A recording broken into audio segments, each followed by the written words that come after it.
روڑھا رحمتیں عطا فرمائے، اور اللہ وحدہ لا شریک اپنے فضل اور توفیق سے ان کی قبر کو جنت کی کیاریوں میں سے کیاری بنائے۔ حضور نبی رحمت، شفیع الامم، امام الانبیاء جناب محمد مصطفیٰ صلی اللہ تعالی علیہ وآلہ وسلم کی شفاعت نصیب فرمائے۔ یہ جو محفل ہوتی ہے ایصال ثواب کی محفل، کل شریف کی محفل، 10ویں کی محفل یا 40ویں کی محفل، یہ مرنے والے کے لیے دعائے مغفرت ہوتی ہے، اور ہم لوگوں کو جو زندہ ہیں ان کے لیے نصیحت ہوتی ہے۔ ہم لوگ نماز جنازہ پڑھتے ہیں، نماز جنازہ میں بھی جہاں ہم لوگ مرنے والے کے لیے مغفرت کی دعا مانگتے ہیں، مرنے والے سے پہلے اپنی ذات کے لیے جو زندہ ہیں ان کے لیے بھی ہم لوگ دعا مانگتے ہیں۔ اللہ وحدہ لا شریک نے یہ جو دعا ہم لوگ پڑھتے ہیں جنازہ کے اندر، اللہم اغفر لحینا و میتنا، یا اللہ ہم زندوں کی مغفرت فرما، اور ہمارے جو بزرگ اس دنیا سے چلے گئے ہیں ان کی بھی مغفرت فرما۔ تو یہ مضمون جو ہوتی ہیں یہ فکر آخرت ہوتے ہیں، یہ کوئی مطلب ہے یہ نہیں ہوتا۔ ہمارا عموماً یہ خیال ہوتا ہے کہ ہم لوگ اس وجہ سے اس کا اہتمام کرتے ہیں، بڑا کوئی چنگا سوادی مولوی بلایا ہے، بڑی اس جناب علی واہ جی واہ سونی تقریر کیتی ہے، سمجھ آئی۔ میرا کوئی مقصد تھوڑا سا ہٹ کے ہوتا ہے۔ میں ہر دفعہ جب بھی یہ ایسا مضمون ہوتا ہے، کل شریف کا یا 10ویں کا یا 40ویں کا پروگرام ہوتا ہے، تو میں فکر آخرت کے حوالے سے مضمون لے کے آتا ہوں، تاکہ ہم لوگ جو زندہ ہیں ان کے لیے آخرت کی فکر پیدا ہو جائے۔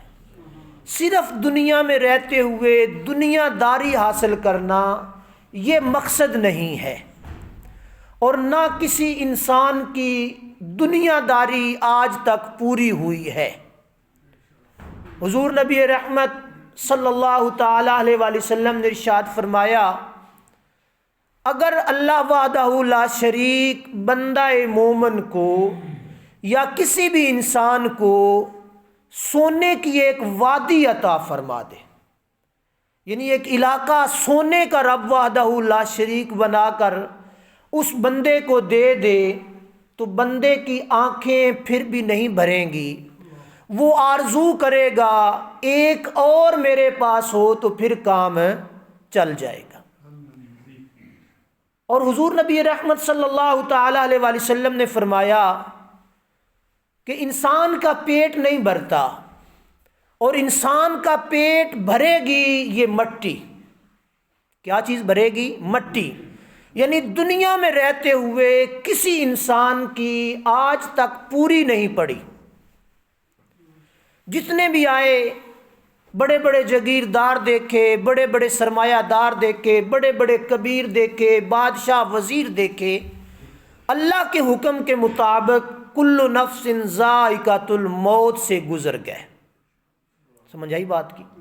تو ذائقہ موت ہر کسی کو آنا ہے، اس نے چکھنا ہے، اور دنیا میں رہتے ہوئے دنیا کی ہوس، ہرس، لالچ یہ انسان کی تمناؤں کو، انسان کی آرزوؤں کو بڑھاتی چلی جاتی ہے، اور بندہ جوں جوں آرزوئیں لمبی کرتا چلا جاتا ہے رب سے تعلق ٹوٹتا چلا جاتا ہے۔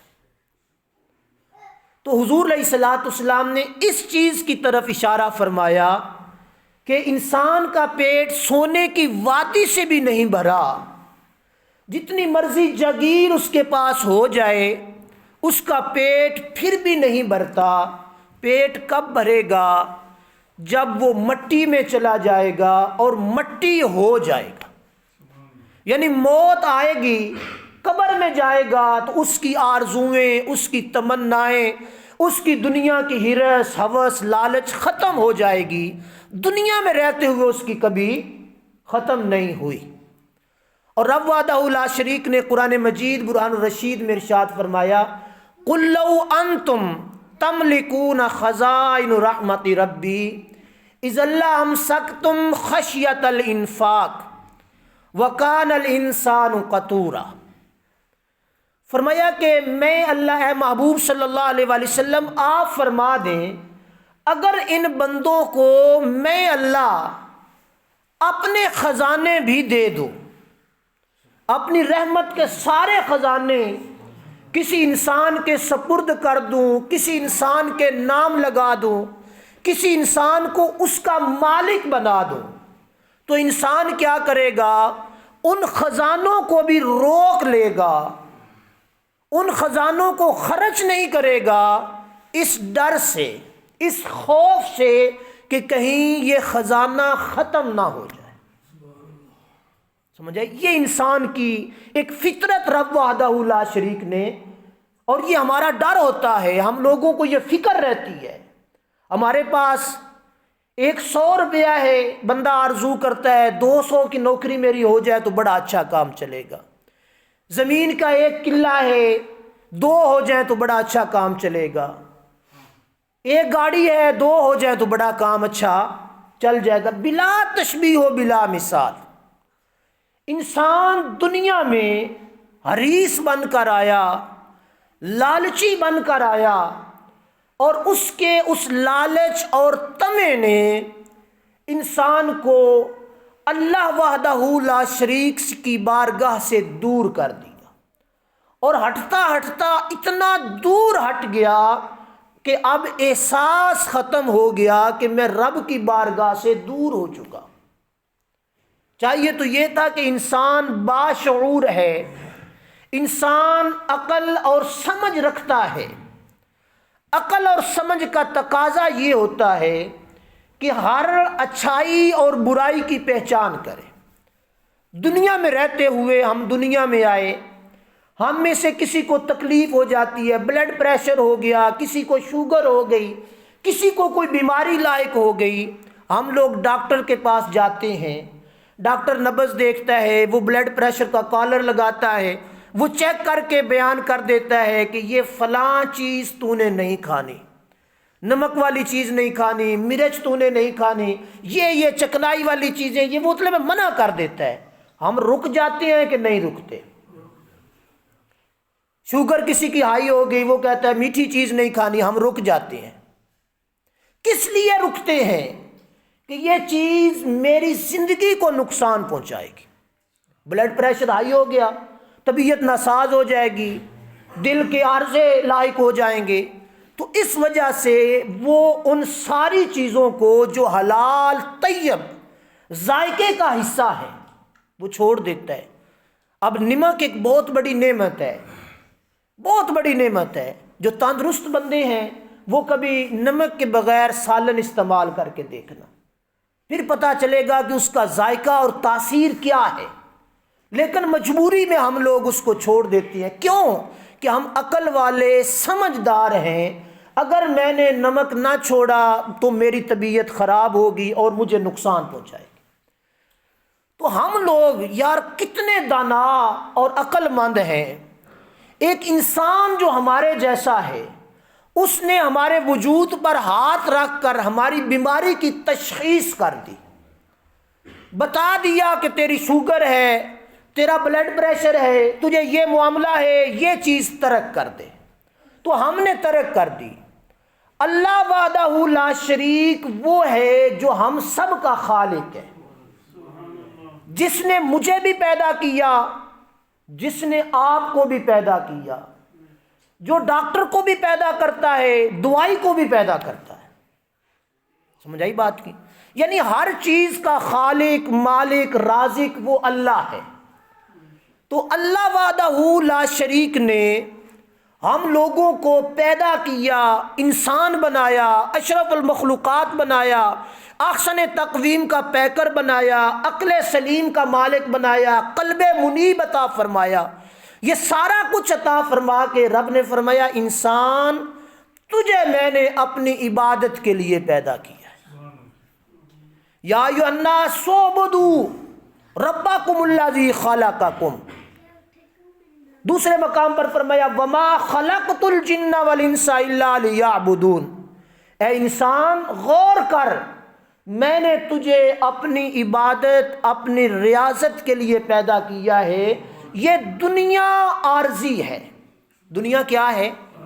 عارضی ہے، دنیا ختم ہو جائے گی، اور جب دنیا ختم ہو گئی تو پھر باقی معمولات، سارے آرزوئیں، تمنائیں، سب کچھ ختم ہو گیا۔ تو اس لیے دوستو، میری اور آپ کی زندگی کا مقصد فقط دنیا داری نہیں ہے۔ دنیا داری بعد کا معاملہ ہے، پہلا معاملہ اللہ وحدہ لا شریک کی عبادت کا ہے۔ جب انسان پیدا ہوا، دنیا میں آیا، تو سب سے پہلا کام ہم جو مسلمان ہیں وہ کیا کرتے ہیں؟ سب سے پہلا کام پیدا ہوتے ہی بچے کے جو پہلا کام کرتے ہیں وہ کیا ہوتا ہے؟ بچے کے کان میں اذان دلائی جائے۔ یہی کام ہوتا ہے کہ اس کے علاوہ کوئی کام؟ سب سے پہلا کام یہ ہوتا ہے بچے کے کان میں اذان دی جائے اور تکبیر کہی جائے۔ ایک کان میں اذان اور دوسرے کان میں تکبیر کہی جائے۔ اب علماء نے اس کی بڑی خوبصورت تشریح فرمائی، فرمایا کہ انسان پیدا ہوا، اذان بھی ہو گئی اور تکبیر بھی ہو گئی، اور جب ہم لوگ جنازہ پڑھتے ہیں، جنازہ سب لوگ پڑھتے ہیں نا، جنازہ پڑھتے ہیں، تو آج تک کہیں نہیں آپ نے دیکھا ہوگا کہ تکبیر بھی کہی جاتی ہو۔ اعلان مساجد میں ہوتی ہیں پہلے، لیکن جنازہ کھڑا ہونے سے پہلے آج تک کسی مذہب کے اندر، کسی علاقے کے اندر، کسی گاؤں میں تکبیر آپ نے نہیں دیکھی ہوگی۔ کیوں نہیں؟ تکبیر پہلے دن ہو گئی، تکبیر انسان کی زندگی کی پہلے دن ہو گئی۔ اب ہم لوگ اس کو آسان کر کے سمجھیں، ہم لوگ اذان پڑھتی ہیں، ظہر کی اذان ہوتی ہے، اذان کے بعد تھوڑا سا وقفہ ہوتا ہے، پھر وقت ہو جاتا ہے نماز کا، تکبیر کہی جاتی ہے۔ کیا کہا جاتا ہے؟ تکبیر۔ بھئی کھڑے ہو جاؤ نماز کے لیے، تو تکبیر ختم ہوتی ہے لا الہ الا اللہ پہ۔ تکبیر کہاں پہ ختم ہوئی؟ لا الہ الا اللہ پہ تکبیر کا خاتمہ ہو گیا۔ پھر سیکنڈ یا 2 سیکنڈ کا وقفہ ہوتا ہے جماعت کھڑی ہونے میں۔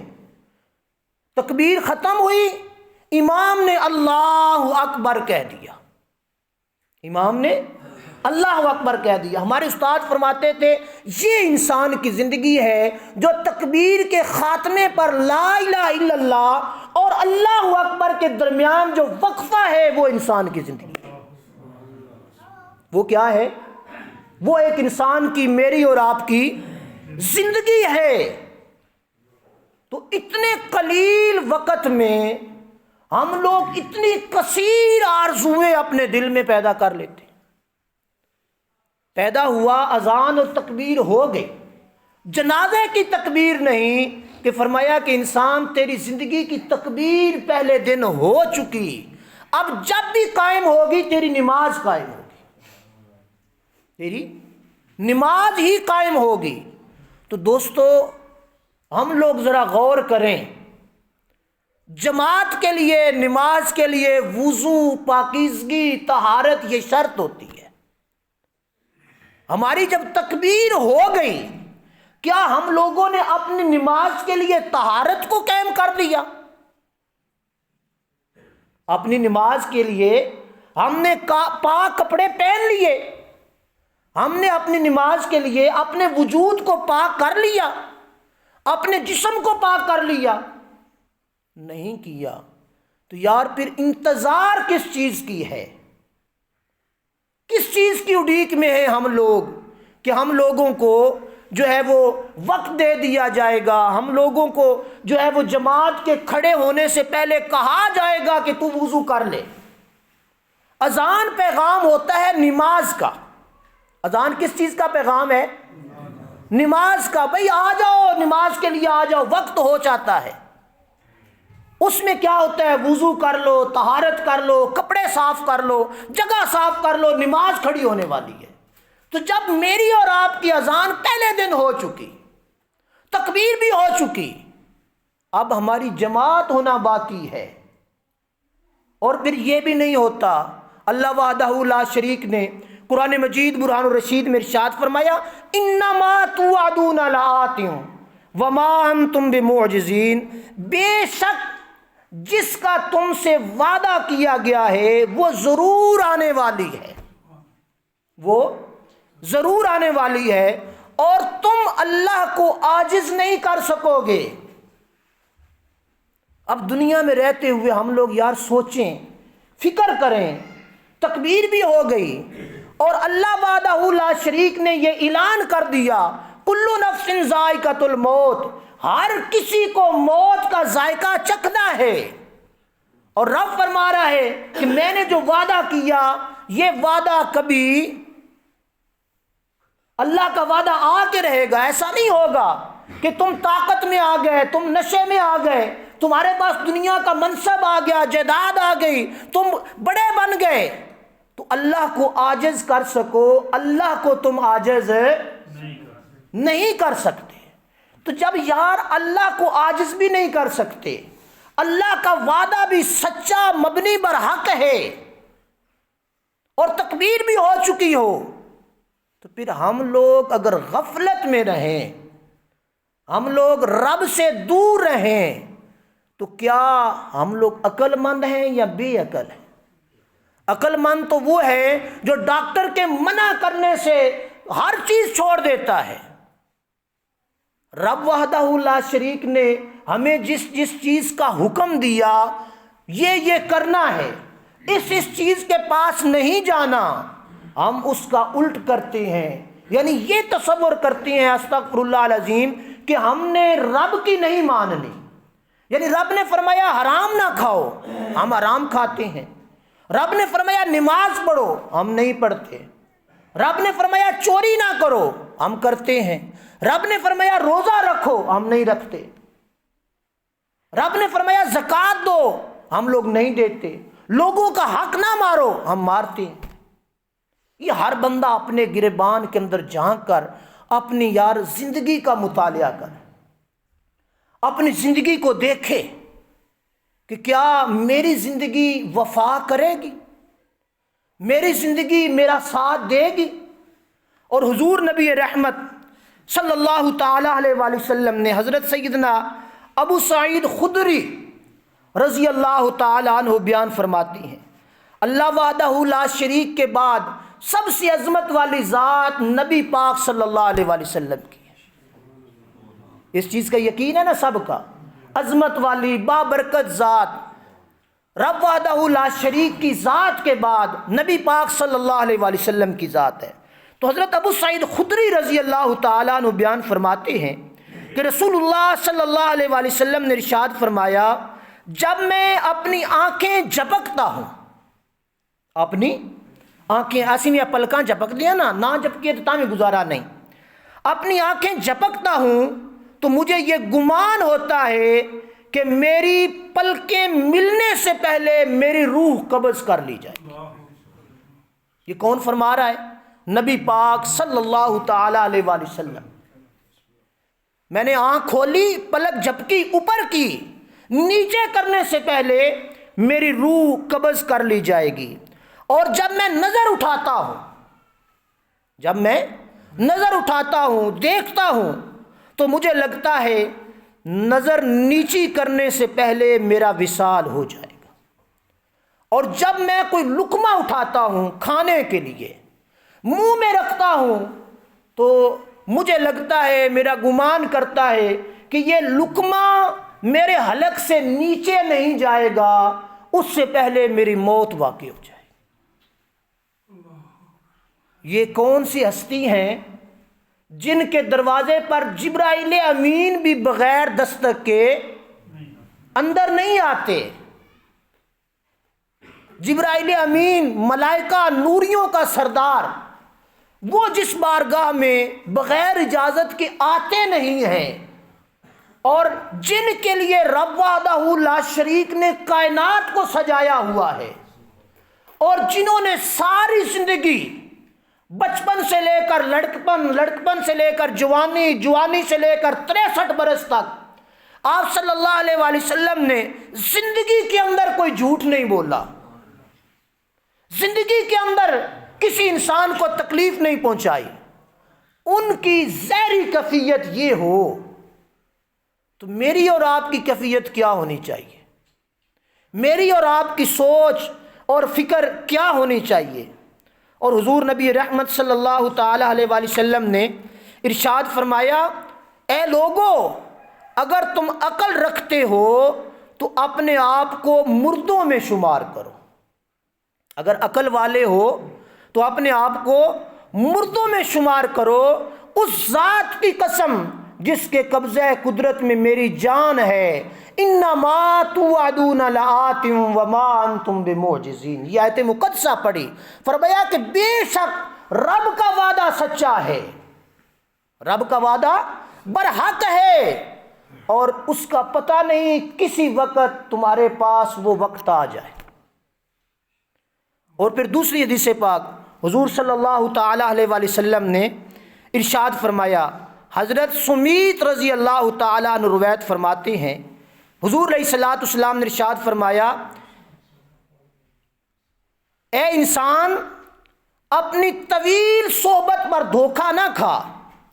کیا تو نے کسی انسان کو بیماری کے بغیر مرتے ہوئے نہیں دیکھا؟ یہ حضور علیہ الصلوۃ والسلام صحابہ کو مخاطب ہوئے، اے انسانوں، تم سمجھتے ہو کہ آج میں جوان ہوں، آج میں طاقتور ہوں، آج میں تندرست ہوں، غور کرو، کیا تم نے بغیر بیماری کے کسی کو مرتے نہیں دیکھا؟ دیکھا ہے کہ نہیں دیکھا؟ ہزار ہا لوگوں کو ہم لوگ ہر روز دیکھتے ہیں جو بغیر بیماری کے فوت ہو جاتے ہیں، اور پھر ہم لوگ گلی میں بیان کرتے ہیں، کل تے میرے نال آئی، اے ہن شامی ویلے میرے نال آئی، ہن کی ہو گیا، سوتے کی ہو گیا۔ پھر ہمارا وجود اس وقت ہمارا ساتھ نہیں دے رہا ہوتا۔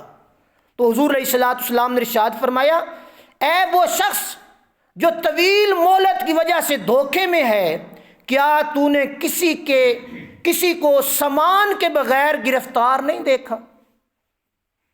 نہیں، غریب لوگ بھی گرفتار ہوتے ہیں۔ اور پھر فرمایا حضور علیہ الصلوۃ والسلام نے، اگر اپنی عمر کی طوالت کے بارے میں سوچتے تو سابقہ لذتوں کو بھول جاتے۔ جو دنیا کی آرزویں اور تمنائیں لے کر تو دنیا میں گھوم رہا ہے، ان ساری لذتوں، آرزوؤں اور تمناؤں کو بھول جاتا جب تو اپنی آخرت پہ غور کرتا، اپنی زندگی پہ غور کرتا، اپنے معمولات پہ غور کرتا۔ تو بڑی بدبختی ہے کہ ہم لوگوں نے آج اپنی آخرت کو بھلا دیا۔ اور پھر حضور علیہ الصلوۃ والسلام نے ارشاد فرمایا، تم لوگ صحت کے بارے میں دھوکہ کھا جاتے ہو۔ صحت کے بارے میں، بھئی میں ابھی بڑا تندرست ہوں، تندرستی موت نہیں دیکھے گی۔ وجات سکرۃ الموت بالحق ذالک ما کنت منہ تحید۔ رب وحدہ لا شریک نے فرمایا، موت آئے گی۔ کیا؟ موت آئے گی، ملک الموت روح کو قبض کرے گا، اور قبض کر کے فرمائے گا، وجات سکرۃ الموت، یہ ہے وہ موت جس سے تو بھاگتا تھا، جس سے تو اپنے آپ کو بچاتا تھا۔ تھوڑی سی بیماری آئی، ڈاکٹر کے پاس چلا گیا، میری موت نہ آ جائے۔ کسی کو دیکھا کوئی پریشانی کے عالم میں اندر داخل ہو گیا، موت نہ آ جائے۔ آج یاد کر، یہ وہ موت ہے جس سے ساری زندگی تو اپنے آپ کو بچاتا رہا، اپنے آپ کو چھپاتا رہا، اپنے آپ کو موت سے دور رکھتا رہا۔ یہ وہ موت ہے، انما توعدون لآت وما انتم بمعجزین۔ رب کا وعدہ سچا ہوا، رب عاجز نہیں ہوا، تو عاجز ہو گیا۔ رب کمزور نہیں ہوا، تو کمزور ہو گیا۔ رب آج بھی طاقتوں والا ہے، یہ حقیقت پر مبنی ہے، موت تیری یہ ہے اور یہ آ گئی ہے، اب کر کیا کرنا چاہتا ہے۔ تو یار دوستو، جب انسان کی زندگی کا متاع یہی ہے، اور پھر ہم لوگ دیکھتے ہیں جب موت آ جاتی ہے تو موت کے بعد انسان وہ جو بڑا چودھری تھا، بڑا زمیندار تھا، بڑی اس کے پاس جائیداد تھی، بڑا منصب تھا، بڑے عہدے پر فیض یاب تھا، سمجھ آئی؟ روح نکل گئی، اس انسان کے قریبی رشتہ دار، قریبی عزیز، قریبی اقارب وہ بھی ناتا تعلق توڑ گئے۔ جس باپ کے بغیر رات کو نیند نہیں آتی تھی، میں بڑی دفعہ یہ بات کر چکا ہوں، جس باپ کے بغیر رات کو چین نہیں آتا تھا، آج اسی باپ کو اس مکان میں رکھ کے آ گئے جہاں دن کو جانا بھی ہمیں ڈر لگتا ہے۔ یہ وہی باپ ہے نا جس کے مربے، جس کی زمینیں، جس کی جائیدادیں، سب کا ہم آج مالک ہیں۔ اس باپ کے ساتھ اتنی بے وفائی، اور یہی حالات، چونکہ یہ نظام قدرت ہے، یہ کیا ہے؟ نظام قدرت ہے، ہم کو کسی پہ احسان نہیں کرتے، یہ رب کا نظام ہے۔ تو کل کیا ہوگا؟ کل ہمارے ساتھ بھی یہی معاملہ ہوگا۔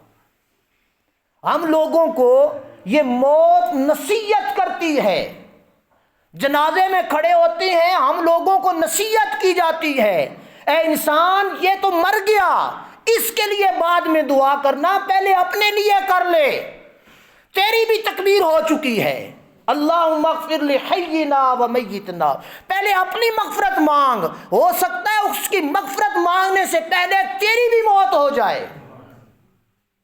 اس کی، مرنے والا تو مر گیا، اس کی مغفرت کرنے سے پہلے تجھے مغفرت کی ضرورت پڑ جائے، تو اپنی مغفرت پہلے مانگ، بعد میں پھر اس کے لیے مغفرت مانگنا جو چلا گیا۔ اور حضور نبی رحمت صلی اللہ تعالی علیہ وآلہ وسلم نے ارشاد فرمایا، جب موت کا فرشتہ آئے گا، تمہاری مالی ثروت اور تمہاری جماعت تمہیں نہیں بچا سکے گی۔ کیا تم نہیں جانتے کہ موت کی گھڑی بڑی سختیوں اور ندامت کی گھڑی ہے؟ موت کی سختی بڑی عجیب قسم کی سختی ہے۔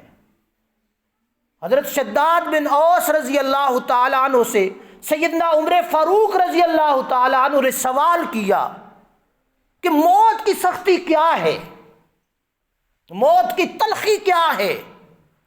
تو فرمایا کہ میں نے حضور علیہ الصلوۃ والسلام کو فرماتے ہوئے سنا ہے کہ کسی انسان نے ململ کا کپڑا پہنا ہوا ہو، نرم، اور وہ کانٹے دار جھاڑی کے اندر اٹک جائے، کانٹے دار جھاڑی کے اندر اٹک جائے اور اس کو زور سے پکڑ کے کھینچا جائے تو کیا کیفیت ہوتی؟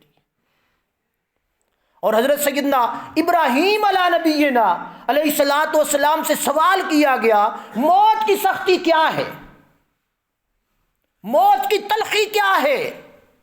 تو آپ علیہ الصلوۃ والسلام نے، حضرت ابراہیم علیہ السلام نے بیان کیا، موت کی تلخی جاننا چاہتے ہو تو یوں سمجھو جس طرح سریا گرم کیا ہوا، بڑا سخت قسم کا، اور روئی بھگو کر رکھی ہوئی ہو، اس آگ کی مانند سریے کو اس روئی کے اوپر رکھ دیا جائے اور پھر اس کو کھینچا جائے، پھر اس سریے کو کھینچ لیا جائے۔ تو یہ کیا ہے؟ یہ موت کی تلخیاں اور موت کی سختیاں اور موت کی دردناکیاں ہیں۔ اور حضور علیہ الصلوۃ والسلام نے ارشاد فرمایا، جب موت کا وقت قریب آتا ہے، جس کو ہم نزع کی حالت کہتے ہیں، اس وقت انسان کے سامنے اس کی ساری زندگی آ جاتی ہے، پیدا ہونے سے لے کر آج اس مرنے کی گھڑی تک، وہ مسلمان ہو، وہ کافر ہو، وہ یہودی ہو، وہ عیسائی ہو، کہیں بھی وہ انسان ہو، اس کو جب موت کا وقت آتا ہے تو موت سے پہلے ساری زندگی کی ویڈیو اس کے سامنے آ جاتی ہے، اور وہ اس ویڈیو کو، اس فلم کو دیکھ رہا ہوتا ہے۔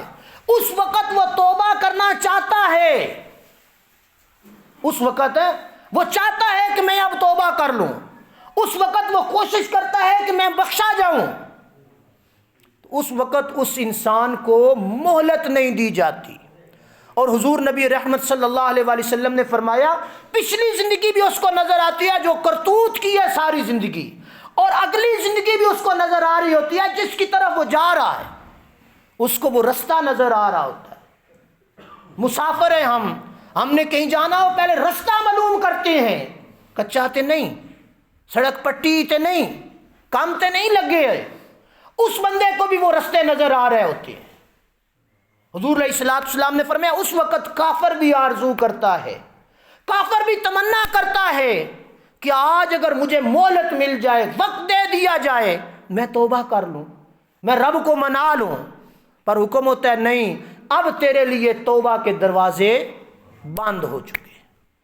تو دوستو اپنی زندگی کی فکر کریں، اپنی زندگی کو بڑے آسان طریقے سے گزارنے کی کوشش کریں۔ اب آخری چیز میں عرض کر کے گفتگو ختم کر رہا ہوں۔ حضرت سیدنا ابو بکر صدیق رضی اللہ تعالی عنہ خطبہ ارشاد فرما رہے تھے تو آپ نے فرمایا کہاں گئے وہ لوگ جن کے چہرے خوبصورت تھے اور چمکتے تھے اور وہ اپنی جوانیوں پر فخر کرتے تھے؟ کہاں گئے وہ بادشاہ جنہوں نے شہر تعمیر کیے اور ان کے ارد گرد دیوار بنا کر اپنے شہروں کو، اپنے گھروں کو محفوظ کرتے رہے؟ کہاں گئے وہ لوگ جو لڑائی کے میدان میں غالب آتے تھے؟ زمانے نے انہیں کمزور کر دیا اور آج وہ قبروں کی تاریکیوں میں جا گھسے۔ یہ ہم لوگوں کو بڑی خوبصورت دردناک چیز سیدنا ابوبکر صدیق رضی اللہ تعالیٰ عنہ دی۔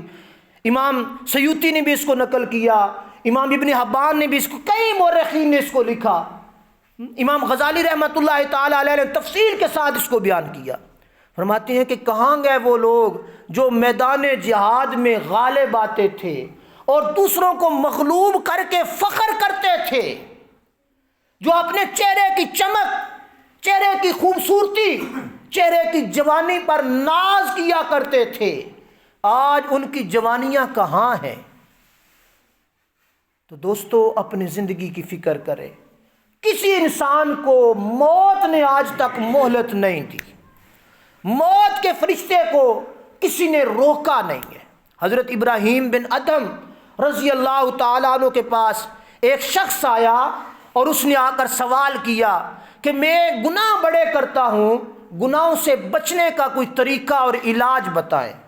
حضرت سیدنا ابراہیم بن ادم رضی اللہ تعالیٰ عنہ نے بیان فرمایا، اے انسان، جب تیرا گناہ کرنے کا دل کرے، ارادہ کرے، اس وقت اللہ کا رزق کھانا چھوڑ دیا کر، اللہ کا رزق کھانا چھوڑ دے۔ تو اس نے عرض کیا حضور رزق تو اللہ کا ہی ہے، جہاں بھی کھاؤ رزق تو اللہ کا ہے، اللہ کا رزق چھوڑ کر میں کہاں جاؤں؟ تو آپ نے فرمایا اگر رزق سارا اللہ کا ہے تو پھر کتنا نادان تو شخص ہے۔ دنیا کی مثال ہے، جس گھر میں رہیں، جس کا نمک کھائیں، ہم اس گھر کے ساتھ بے وفائی نہیں کرتے، تو کتنا نادان ہے۔ دن رات صبح شام رب کا رزق بھی کھاتا ہے اور رب کی حکم عدولی بھی کرتا ہے، گناہ بھی کرتا ہے۔ پھر فرمایا اگر پھر تیرا ارادہ کرے گناہ کرنے کا تو پھر اللہ کی زمین سے نکل جا، اللہ کی زمین سے، اللہ کے گھر سے نکل جا۔ تو عرض کیا زمین، شرق، غرب، شمال، جنوب، اوپر نیچے، دائیں بائیں، جہاں بھی چلا جاؤں زمین کا مالک تو اللہ ہے، میں اس سے نکل نہیں سکتا۔ تو آپ نے ارشاد فرمایا کہ جب نکل بھی نہیں سکتا، رزق چھوڑ بھی نہیں سکتا، پھر کتنا نادان ہے تو، کتنا لاپرواہ ہے تو۔ اسی گھر میں رہتا ہے، اس گھر سے نکل بھی نہیں سکتا، اس کا رزق چھوڑ بھی نہیں سکتا، تو پھر نافرمانی کرے تو تیرے جتنا بے وقوف بندہ کوئی ہے دنیا میں؟ اور پھر فرمایا غور کر، جب آ جائے نا ملک الموت، جب گناہ کرنے کا ارادہ کرے تو تصور کیا کر ملک الموت آ جائے گا، موت کا فرشتہ، تو اس کو کہنا بھئی ٹھہر جا، ذرا ٹھہر جا جوان، ابھی میں نے توبہ کرنی ہے، ابھی میں نے رب کو منانا ہے، ابھی میں نے بڑے گناہ کیے ہوئے ہیں، ٹھہر جا ذرا۔ تو اس نوجوان نے کہا یہ کیوں کر ممکن ہے، ملک الموت تو میری ایک نہیں سنے گا، رب کا آرڈر اس پر آ جائے گا، وہ تو نہیں سنے گا، وہ تو مجھے نہیں چھوڑے گا۔ تو فرمایا پھر ملک الموت کو روک بھی نہیں سکتا، رزق چھوڑ بھی نہیں سکتا، اللہ کی زمین سے نکل بھی نہیں سکتا۔ اور پھر فرمایا کہ جب ملک الموت کے بعد قبر و حشر کا منظر آ جائے، فرشتے آ جائیں تیری قبر کے اندر سوال جواب کرنے کے لیے، ان کو بھی کہنا ذرا رک جاؤ، وہ حساب کتاب کر کے دیں، حکم ہو جائے گا اس کو دوزخ میں ڈال دیا جائے۔ تو اس وقت بھی کھڑے ہو کے کہنا میں نے دوزخ میں اپنی من مانی کی زندگی جو بسر کرتا رہا دنیا میں رہتے ہوئے، تو وہ بندہ کہنے لگا یہ تو سارے کام ناممکن ہیں، میں کیسے کر سکتا ہوں؟ تو فرمایا پھر گناہ تو کیسے کر سکتا ہے؟ گناہ کی جرت اور طاقت تیرے اندر کہاں سے آ جاتی ہے؟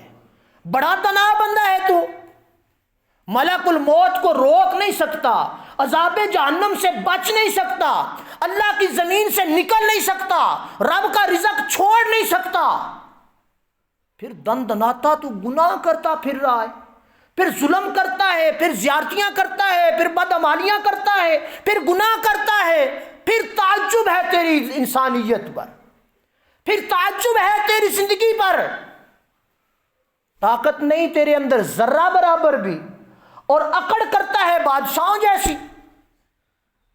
بادشاہ کون ہے؟ تبارک الذی بیدہ الملک وہو علی کل شیء قدیر۔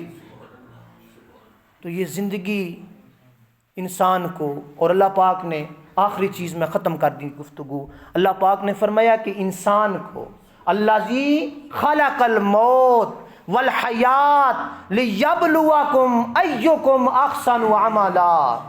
اے انسان میں بادشاہ ہوں، ہر چیز پر قدرت میری ہے، تبارک الذی بیدہ الملک وہو علی کل شیء قدیر، الذی خلق الموت والحیات لیبلوکم ایکم احسن عملا۔ اب یہاں پہ بھی وہ جنازہ تھا، مرنے والے کے لیے بعد میں دعا کر، پہلے اپنے لیے کر۔ یہاں رب وحدہ لا شریک نے قانون تھوڑا سا تبدیل کیا، فرمایا کہ موت کی پہلے فکر کر، زندگی کی بعد میں فکر کرنا۔ اللہ جی خلق الموت، موت کو بھی میں نے پیدا کیا، زندگی کو بھی میں نے پیدا کیا، اور موت اور زندگی پیدا کرنے کا مقصد کیا تھا؟ ایکم احسن عملا، تاکہ میں دیکھوں جس انسان کو احسن تقویم بنا کر میں نے دنیا میں بھیجا، جس کو عقل سلیم دے کر میں نے دنیا میں بھیجا، جس کو قلب منیب دے کر میں نے دنیا میں بھیجا، اور موت اور زندگی کو سامنے رکھا، کیا وہ اس موت سے ڈر کر رب کی رضا کے لیے کون سا اچھا عمل کر کے میری بارگاہ میں آیا ہے؟ دیکھوں تو صحیح ذرا، کون ہے انسان جو رب کی فرما برداری کر کے میرے پاس آیا ہے، اور کون ہے ایسا غافل انسان جو نادانیاں کر کے، بدعمالیاں کر کے، گناہ کر کر کے میرے دربار میں آیا ہے؟ میں اس انسان کو دیکھوں تو صحیح۔ ایکم احسن عملا، اور رب دیکھے گا، پھر کیا ہوگا؟ پھر موت کا منظر، قیامت کا حشرناک کا عجیب قسم کا منظر ہوگا، پھر ہماری زمین ہمارے خلاف، ہمارے ہاتھ ہمارے خلاف، ہماری زبان ہمارے خلاف، ہمارا سر ہمارے خلاف، ہر شے میرے اور آپ کے خلاف گواہی دے رہی ہوگی۔ ہاتھ بول بول کے کہیں گے اس نے چوری کی تھی، زبان بول بول کے کہے گی اس نے فلاں فلاں بندے کو گالیاں دی تھی، جھوٹ بولے تھے۔ یعنی ہر شے، واخرجت الارض اذا زلزلت الارض زلزالها واخرجت الارض اثقالها وقال الانسان ما لها یومئذ تحدث اخبارها، زمین پر زلزلے قائم ہو جائیں گے، اور ہر شے، ہم نے مکان بنائے بڑے خوبصورت، پہاڑ رب نے سجائے بڑے پیٹے مضبوط، رب نے فرمایا وہ ریزہ ریزہ ہو جائیں گے۔ وَأَخْرَجَتِ الْأَرْضُ أَثْقَالَهَا، زمین اپنے اندر کے سارے خزانے نکال کے باہر پھینک دے گی۔ زمین اپنے اندر کی ساری خبریں، ساری حقیقتیں کھول کھول کر بیان کر دے گی۔ مرنے والے جتنے بھی دفن ہوئے وہ سب کو نکال کے باہر پھینک دے گی۔ اور پھر کیا ہوگا؟ پھر زمین بول بول کر کہے گی وَقَالَ الْإِنسَانُ مَا لَهَا، اور انسان کہے گا اس کو کیا ہو گیا ہے؟ یہ تو میری زمین تھی، میں اس کا مالک تھا، یہ آج میرے خلاف بول رہی ہے۔ یومئذ تحدث اخبارها بان ربک اوحی لها، جب وہ خبریں دے گی انسان کہے گا اس زمین کو کیا ہوا؟ زمین بول کر کہے گی مجھے میرے اللہ کا حکم ہو گیا ہے، مجھے میرے اللہ کا حکم ہو گیا ہے، آج میں بولوں گی اور دڑلے پہ بولوں گی، آج کوئی روکنے والا نہیں ہے۔ تو یار اپنی زندگی کی فکر کریں، آخرت کی فکر کریں، موت برحق ہے، کسی کو موت چھوڑے گی نہیں۔ آج چاچے بابو کے ختم پہ ہیں، کل ہمارے ختم پہ ہوں گے، تو اس چیز کا فکر کر لیں۔ دنیا زندگی یہ کھیل کود کی طرح، اور حضور علیہ السلام نے فرمایا دنیا مسافر خانہ ہے۔ کیا؟ مسافر خانہ۔ مسافر جو سفر کرتا ہے، سردی وچ کو سفر کرے تو ساز و سامان ساتھ لے کے جاتا ہے کہ بغیر ساز و سامان چلا جاتا ہے؟ تو ہم جب مسافر ہیں، ہماری منزل یہ دنیا نہیں ہے، ہمارا مقام یہ دنیا میں تو ہم مسافر کی طرح آئے، تو کچھ موقع مل جائے خریدنے کا آخرت کے لیے تو وہ چیز اپنے لیے لے جائیں۔ اور ہمیشہ میں یہ بات عرض کرتا ہوتا ہوں، ہم لوگ جو ہے نا پھالیے بوئے بھی جاویے نا تو بوئے جانے آن لگیاں دل یہ کرتا ہے چلو درجن کیلا لے لویے بچیاں واسطے، جی اگاں کوئی لگ جاویے تو ہوندا تحفہ کوئی لے چلیے، اگاں جا کے اسی اپنے بچیاں دیواں دے، یا کدیوں اسی بہنوں کو جاندے پے ہیں، براؤ رشتہ دارے کو جاندے پے ہیں، اس کے لیے بھی ہماری کوشش ہوتی ہے کہ یار تھوڑا سا کچھ نہ تحفے کے طور پر فروٹ کو سیب کیلا لے لویے، بلا تشبیہ و بلا مثال۔ ہم دنیا میں آئے مسافر کی طرح، آخرت میں جانا ہے تو ہم نے آخرت کے لیے اس مکان کے لیے کچھ خریدا ہوا ہے تحفہ، یا اللہ یہ ساری زندگی میں نے کمائی کی ہے، یہ تیرے لیے تحفہ ہے۔ اور بزرگان دین، اولیاء، فضلاء، ان کی زندگی کا یہ وتیرہ رہا ہے۔ فرمایا کہ نہ ہم لوگ عبادت کرتے ہیں رب کے ڈر سے، نہ ہم لوگ عبادت کرتے ہیں جنت کی آرزو میں، عبادت اس لیے کرتے ہیں مولا تو راضی ہو جا۔